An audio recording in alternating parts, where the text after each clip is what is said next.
They're not children. You've got to treat them as adults with a problem.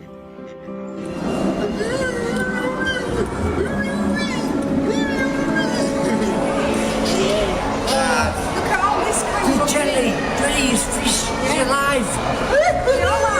Hello, parrot. Hello. Hello. Hello. Hello, parrot. Hello, Hello, parrot.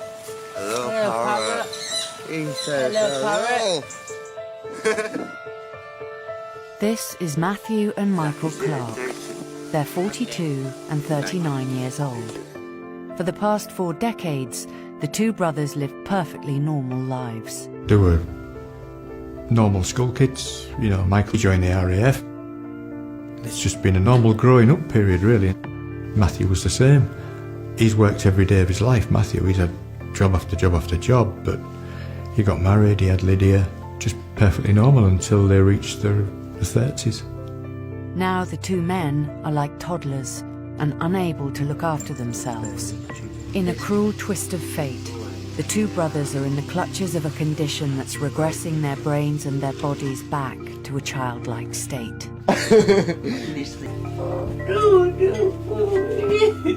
I used to wish my sons were small again so I could have them back. I got my wish.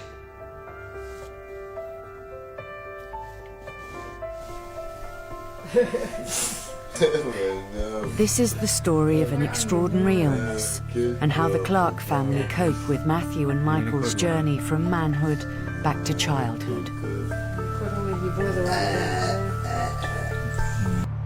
The Clarks live in a one-bedroom council flat in Lincoln. They're one of the most unusual families in Britain. Hello. His legs mobile. I'm the little one, and he's the big one.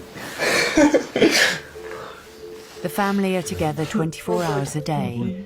Christine and Tony now have to do everything for their sons. Get dressed. Day by day, Michael and Matthew are getting less and less able to do things for themselves. Right, I can push it. Can't push you very far, can I? that's all right, just do it. Since returning from their retirement in Spain, this tiny flat has been home to Tony, Christine and their sons.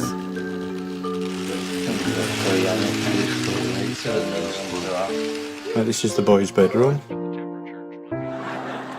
Room for the 2 beds, chest of drawers.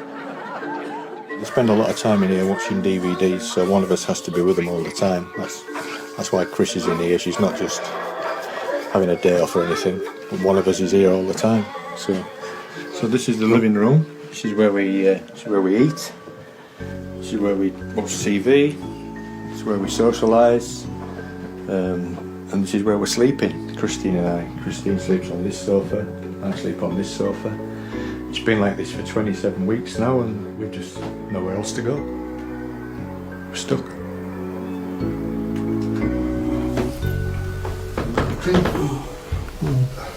No more accidents on these stairs. Okay. Family life this time round is very different. Tony and Christine are having to relearn their parental skills. They're not children. You've got to treat them as adults with a problem.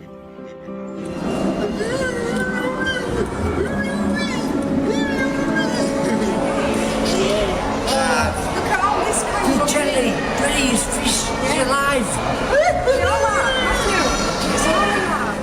Matthew, he is not childlike. He is in a lot of ways, but to him he's not. Oh, there he is. Look at that. Michael is very childlike, but he knows he's a man. He knows he's lived all this life. He's got memories.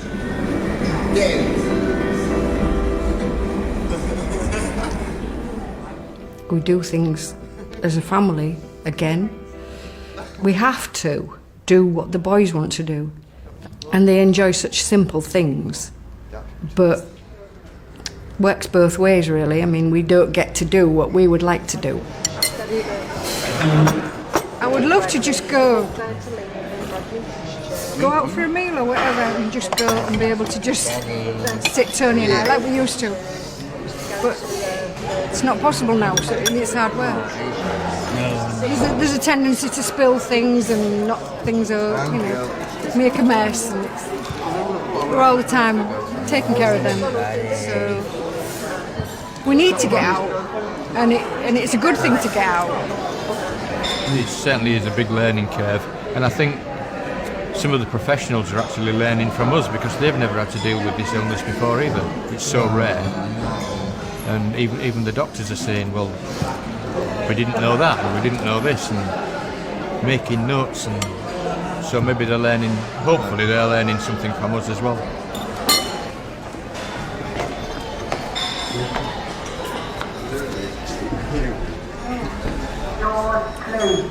Bye. The stories about Benjamin Button really make me angry because my children are not, they're not actually children, they're men.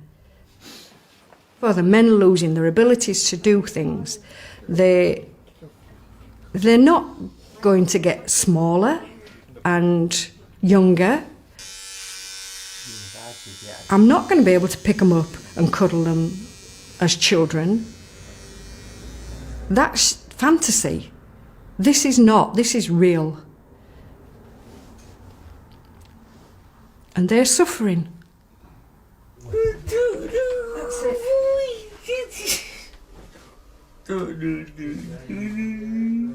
What else?